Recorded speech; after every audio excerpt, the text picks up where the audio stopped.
नमस्कार, Ram Ram. BNA network के YouTube channel पर आपका स्वागत है। मैं हूं कुलभूषण। अगर आप हमारे चैनल से अभी तक नहीं जुड़े हैं तो कृपया चैनल को सब्सक्राइब कर लीजिए। मेरे विचार और कंटेंट आपको पसंद आता है तो इसे लाइक भी जरूर कीजिए।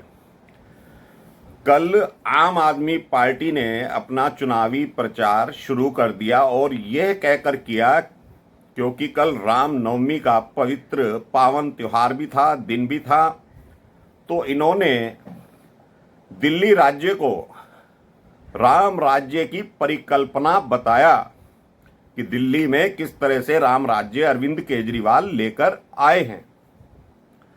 तो दोस्तों, ये तो आप लोगों से छुपा नहीं है कि ये जो अरविंद केजरीवाल है, शातिर केजरीवाल है, धूर्त केजरीवाल है, ये कलयुग का सबसे बड़ा भ्रष्टाचारी अवतार है। इसके कोई भी विभाग ऐसा नहीं बचा जिसमें इसने गड़बड़ झाला ना किया हो, घोटाला ना किया हो, और नई नई बातें ऐसी निकल कर आ रही हैं जो विजिलेंस विभाग पिछले 2-3 दिन से बता रहा है। शिक्षा विभाग की और स्वास्थ्य विभाग की, जिसका ये डंका पीटता है, न्यूयॉर्क टाइम्स में विज्ञापन देकर, पैसा देकर विज्ञापन छपवाता है। तो स्वास्थ्य विभाग की एक पोल इसकी ये खोलता हूं कि इसने एक याचिका लगाई है राउज एवेन्यू कोर्ट में कि जो इसका ब्लड शुगर लेवल है वो अप डाउन होता रहता है और ये प्राइवेट डॉक्टर से इलाज कराता है। तो इसने याचिका लगाई है कि इसका जो लेवल है वो कम ज़्यादा जो होता है उसको नियमित जांच कराने के लिए उसी डॉक्टर की ज़रूरत है। तो भाई, तुम्हारा स्वास्थ्य मॉडल कहाँ गया? जो वर्ल्ड क्लास स्वास्थ्य मॉडल तुम देने की बात करते हो, तुम शिक्षा विभाग के मॉडल की देने की बात करते हो। हाई कोर्ट, दिल्ली का हाई कोर्ट, शिक्षा विभाग का और स्वास्थ्य विभाग का पंचनामा कर चुका है। सौरभ भारद्वाज को कह दिया था सेक्रेटरी के साथ जब ये हाई कोर्ट में पेश हुए थे कि जेल भेज दिया जाएगा अगर आप लोगों ने आचरण नहीं सुधारा तो ये तो कलयुगी अवतार है। कोई विभाग ऐसा बचा है जिसमें घोटाला नहीं किया? नाला सफाई के लिए हजारों करोड़ रुपया निकाल लेता है। दिल्ली जल बोर्ड में 28,000 करोड़ रुपया पता ही नहीं कहां पर है। और शिक्षा विभाग के जो कमरे बनवाए गए, एक कमरे की लागत 30 लाख रुपया दर्शाई गई है। 30 लाख रुपए में तो 2 मंजिला मकान बन जाता है। लेकिन ये तो केजरीवाल है, राम राज्य की स्थापना कर रहा है। और दोस्तों, इसने जो एक याचिका डलवाई है, पीआईएल डलवाई है कि जेल से ही सरकार चलाने दिया जाए, ये हाई कोर्ट में याचिका डलवा दी गई है। और उसमें यह बताया जा रहा है कि अरविंद केजरीवाल को सभी तरह की सुविधाएं जेल में मुहैया कराई जाएं। ये व्यक्ति वहीं से सरकार चलाएगा, क्योंकि शीश महल नहीं छोड़ना चाहता। शीश महल छोड़ देगा तो बर्बाद हो जाएगा। ईडी सीबीआई इसको छोड़ने वाली नहीं है, ना इसे इसके किसी मंत्री को छोड़ने वाली है। लेकिन ये तो राम राज्य की स्थापना करेगा, जेल से करेगा। राम ने तो अपना राज्य का त्याग किया था और ये अपना त्याग पत्र नहीं दे रहा है। तो कौन से राम राज्य की कल्पना कर रहा है ये? कौन सा राम राज्य इसने दिल्ली वासियों को दे दिया है? क्या राम के राज्य में एक के साथ एक फ्री शराब मिलती थी क्या?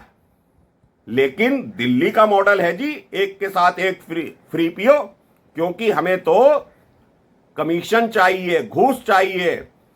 और एवरग्रीन घोटाला किया है। जो ड्राफ्ट बना था दिल्ली पॉलिसी का, जो अब बातें खुलकर आ रही हैं, ईडी बोल रही है कि इस तरह की नीति तैयार करी। इन्हें तो हर साल घूस की रकम आती रहती।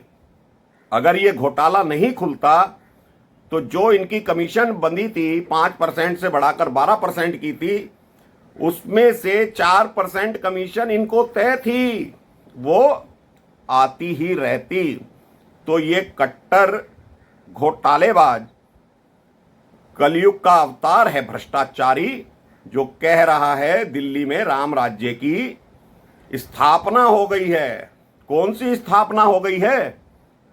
कितनी माओं का दर्द है जिनके बेटे एक के साथ एक फ्री पी रहे थे, कितनी बहनों का दर्द है जिनके भाई एक के साथ एक फ्री पी रहे थे, घर बर्बाद हो गए उनके। उनकी बद्दुआ खाएगी इनको, पूरी टीम को खाएगी। जो प्रेस कॉन्फ्रेंस भी करने आ जाते हैं, शर्म आती नहीं है।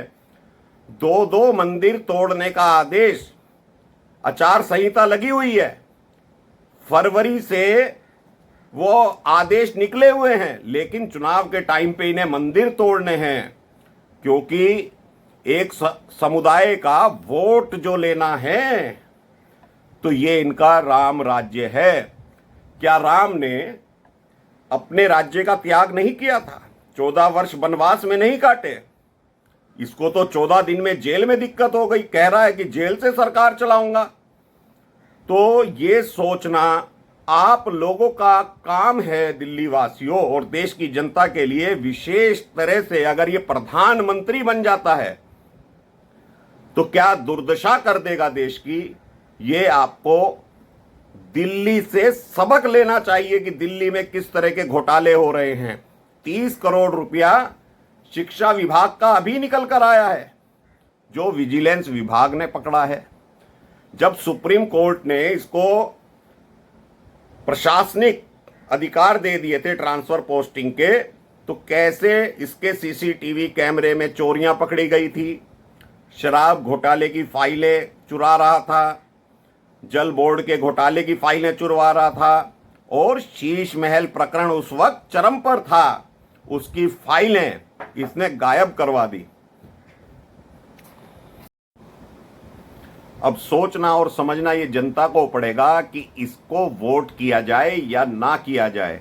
एक व्यक्ति जो एक्यूज्ड मान लिया है दिल्ली हाई कोर्ट ने कि दिल्ली में शराब घोटाला हुआ है और इसका सरगना अरविंद केजरीवाल है, तो क्या ऐसे में एक मुख्यमंत्री राम राज्य की कल्पना कर सकता है?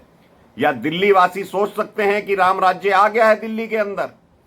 तो दोस्तों, ये तो सोचना आप लोगों का काम है।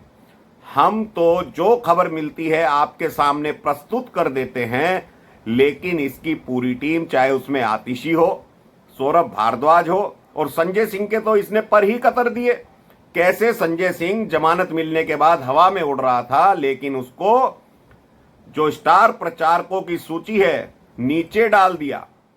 अपनी घरवाली सुनीता केजरीवाल को नंबर 2 का ओहदा दे दिया है।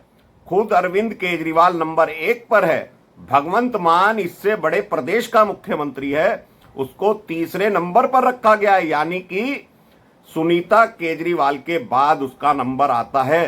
तो क्या यही राम राज्य है? अरे भाई, भरत ने तो राम की चरण पादुका रखकर 14 वर्ष तक राज्य किया, तो क्या भगवंत मान का नंबर दूसरा नहीं आता था? लेकिन ये व्यक्ति इतना धूर्त है, इतना शातिर है, ना तो इस्तीफा देना चाहता है, ना मुख्यमंत्री पद छोड़ना चाहता है, ना किसी को नया मुख्यमंत्री बनाना चाहता है विधायकों में से। लेकिन जिस तरह की राजनीति को ये खत्म करने आया था, वंशवाद की राजनीति, तो अब ये अपना वंशवाद चला रहा है। सुनीता केजरीवाल को पार्टी का सर्वे सर्वा बना चुका है। तो ये सोचना और समझना जनता का काम है। क्या जनता इसे वोट देगी? और उसी कांग्रेस के साथ ये चुनाव लड़ रहा है जिस शीला दीक्षित के बारे में ये आरोप लगाया करता था, पी चिदम्बरम के ऊपर आरोप लगाया करता था, सोनिया गांधी की गिरफ्तारी की मांग किया करता था। तो ये इसका राम राज्य है। ये इसका वो राम राज्य है जहां हर विभाग में भ्रष्टाचार, भ्रष्टाचार, भ्रष्टाचार और झूठ, झूठ, झूठ। रोज 10-11 बजे ये लोग प्रेस कॉन्फ्रेंस करने आ जाते हैं, तरह तरह के ईडी पर आरोप लगाएंगे, प्रधानमंत्री मोदी पर आरोप लगाएंगे, लेकिन कहते हैं काम नहीं करने दिया जा रहा। अगर काम नहीं करने दिया जा रहा तो आपने 10 वर्षों में इतना घोटाला कैसे कर लिया, बिना काम के कर लिया? 28,000 करोड़ रुपया जल विभाग का कहां है? कोई जानकारी ये लोग नहीं दे रहे, ना ही उसका ऑडिट करवाया गया है 6 साल से। तो दोस्तों, राम राज्य की कल्पना बेबुनियाद है केजरीवाल के द्वारा। ये शातिर व्यक्ति है और अभी जनता का मूर्ख बनाता रहेगा। तो अभी के लिए इतना ही।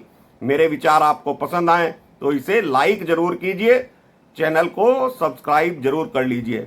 धन्यवाद, नमस्कार, भारत माता की जय।